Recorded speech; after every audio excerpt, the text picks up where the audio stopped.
Assalamu alaikum wa rahmatullah.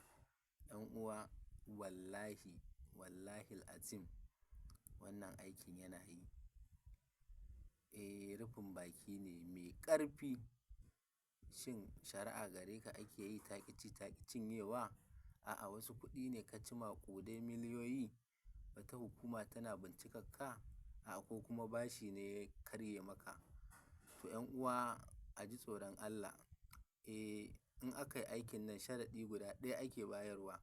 In ka samu ka biya, in haƙƙi ne in ka samu to ka maida shi inda yake. Saboda wallahi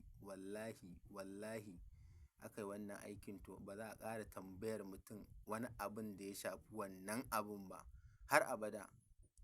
Ko a gaban Allah ba za a tambaya ba.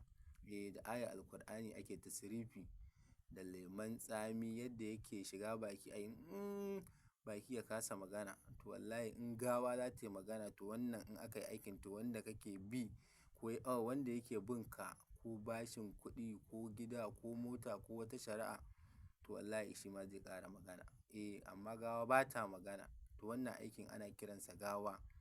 Ana gama shi to shikenan kai da ka ƙara jin wani bincike. Amma 'yan uwa wannan aikin iya ni ne har yanzu nake da izininsa. Sai dai ga mai buƙata to sai ya mun magana ya ce irin aiki kaza da naga ka yi posting don gaskiya ba za a ba da shi kai tsaye ba saboda gudun tsaro ko ba gaskiya ba. Haka 'yan uwa dai wannan dai shine a taƙaice. Wassalamu alaikum wa rahmatullah. In ka ji daɗi kai sharing kai comment saboda 'yan uwa su amfana.